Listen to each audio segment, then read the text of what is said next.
अस्सलाम वालेकुम students. Last lecture में एसक्यू में हमने पढ़ा था corporate finance, importance of corporate finance, fix capital, factors affecting fix capital, working capital.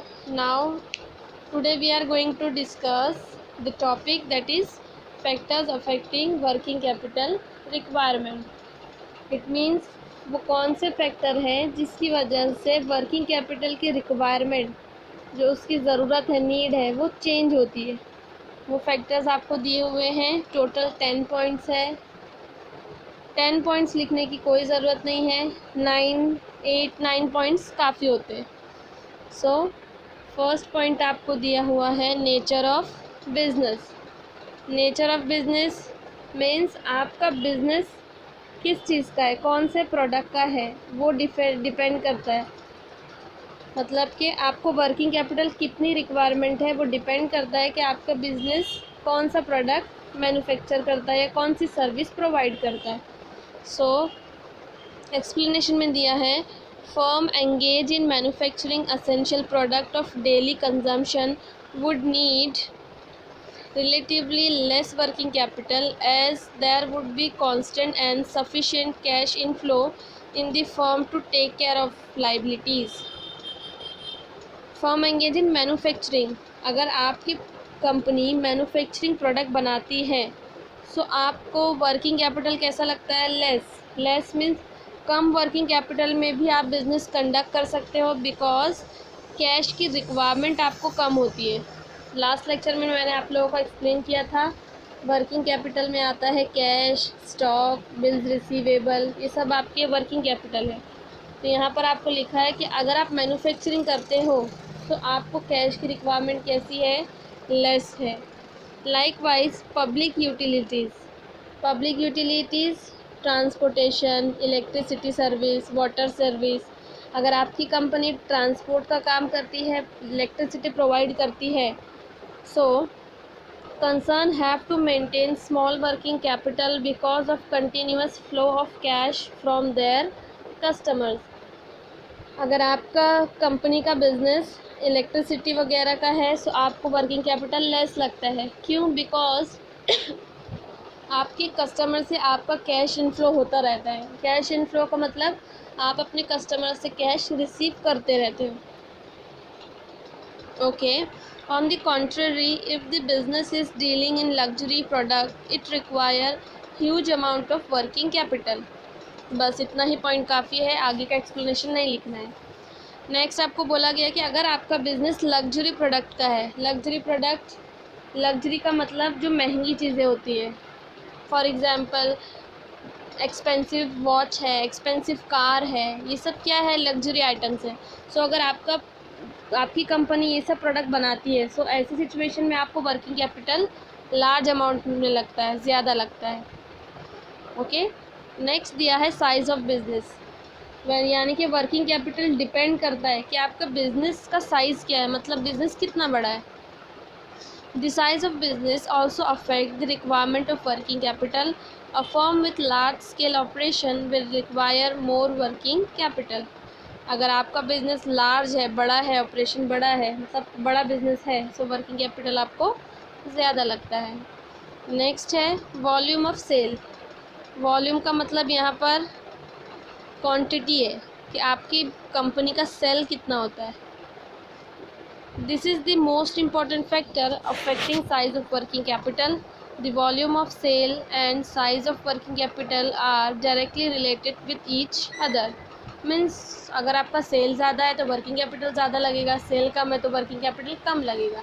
इसका मतलब सेल का वॉल्यूम और वर्किंग कैपिटल एक दूसरे पे डिपेंड करता है। If volume of sale increase, there is increase in amount of working capital and vice versa. Vice versa का मतलब अपोजिट, सेल ज़्यादा है तो वर्किंग कैपिटल ज़्यादा लगेगा और वाइस वर्सा अगर सेल्स कम है तो वर्किंग कैपिटल कम लगेगा। Next production cycle. अभी कौन सी साइकिल दी है आपको? प्रोडक्शन साइकिल का मतलब होता है रॉ मटेरियल को उसके प्रोसीजर के थ्रू फिनिश गुड में कन्वर्ट करना। मीन्स जो रॉ मटेरियल है उसमें कितने सारे स्टेप्स होते हैं, फाइनल जाके वो फिनिश गुड बनता है। जो स्टेप्स बीच में आते हैं वो कहा जाता है प्रोडक्शन साइकिल।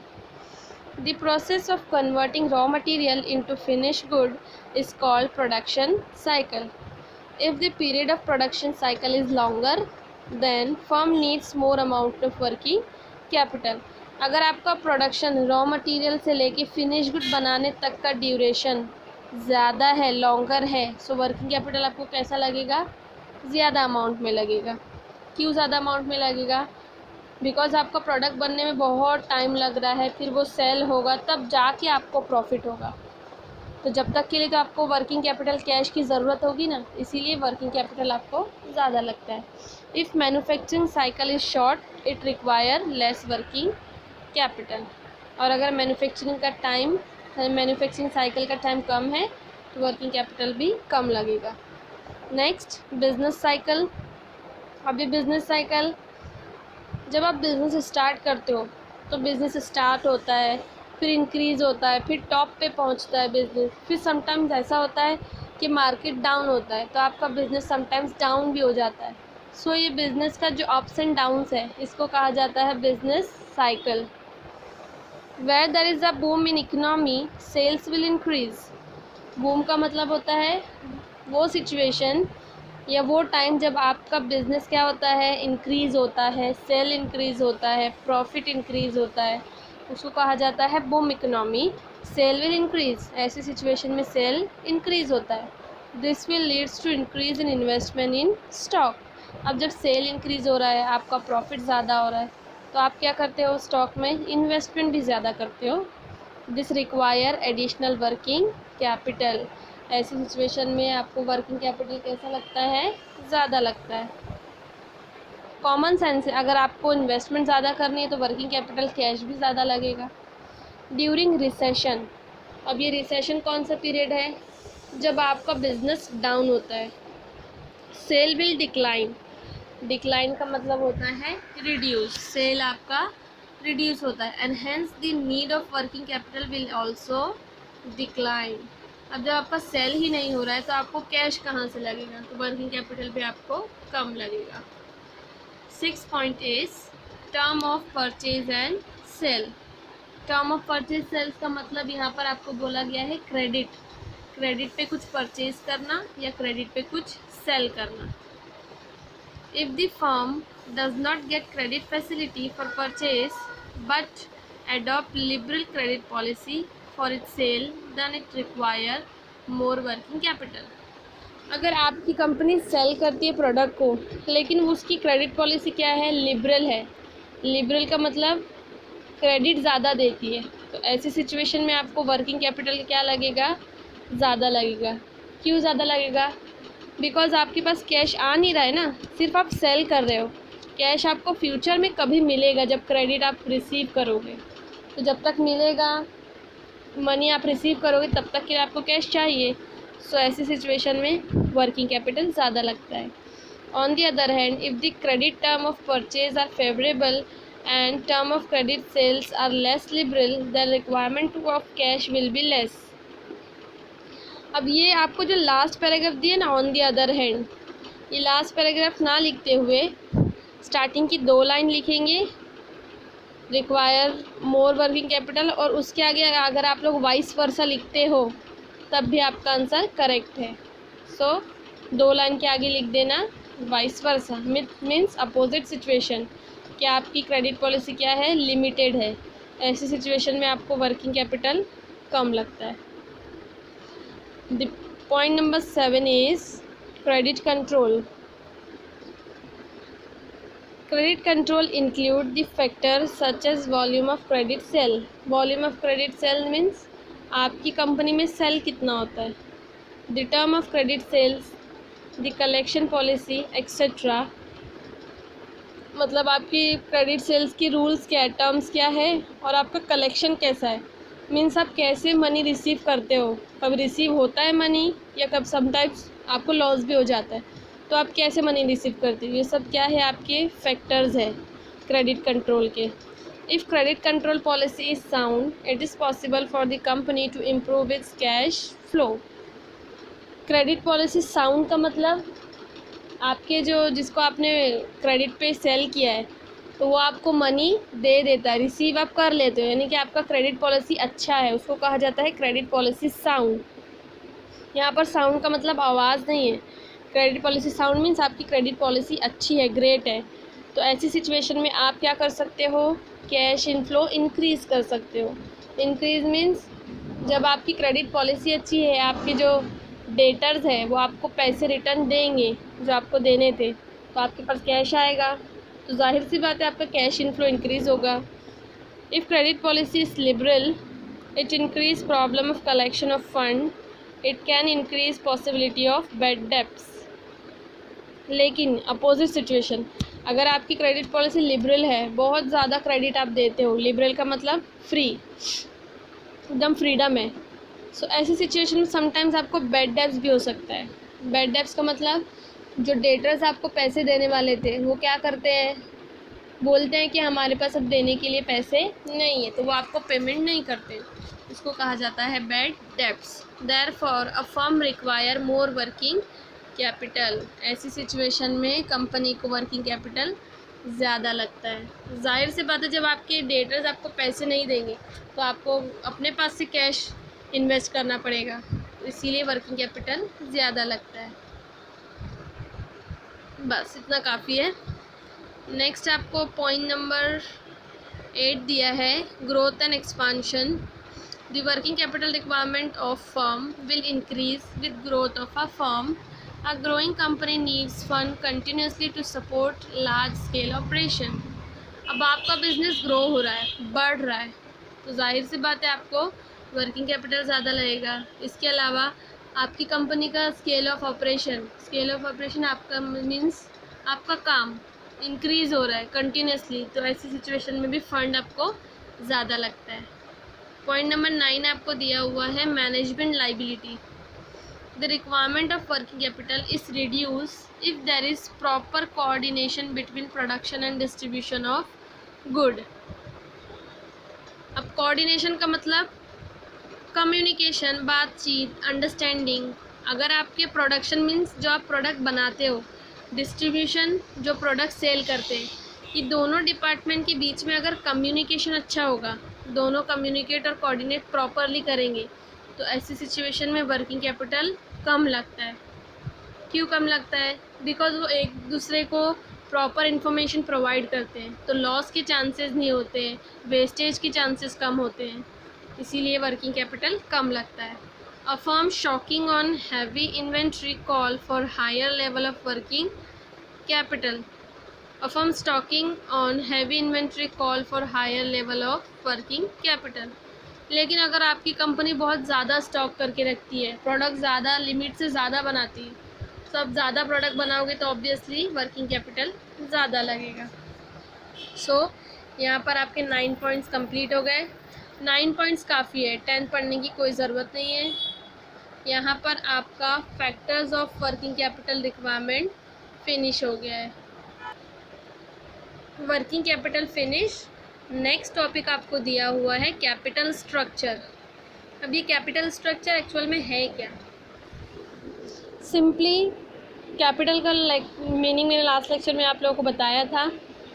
जो हमारी कंपनी के कैपिटल होते हैं, fix capital, working capital, share capital, total जितने भी कैपिटल है आपके असेट्स है वो आपके कैपिटल हुए। यहाँ पे कैपिटल स्ट्रक्चर दिया है, तो इसका मतलब होता है वेरियस ऑफ कैपिटल का मिक्सचर। जैसे कि कंपनी में एक कैपिटल होता है इक्विटी कैपिटल, सेकंड कैपिटल होता है बोरोड कैपिटल। इक्विटी में शेयर्स आते हैं, बोरोड कैपिटल में डिबेंचर, बॉन्ड्स वगैरह आते हैं। सो ये जब आप अपने सारे कैपिटल को कंपनी के मिक्स करते हो, मिक्सअप करते हो, कॉम्बिनेट करते हो, सो उसको कहा जाता है कैपिटल स्ट्रक्चर। ओके, सबसे पहले आपको दिया हुआ है कैपिटल स्ट्रक्चर के meaning. A company can raise capital from different sources means ज़रिए। कंपनी डिफरेंट ज़रिए से कैपिटल क्या करती है, रेज करती है, अर्न करती है।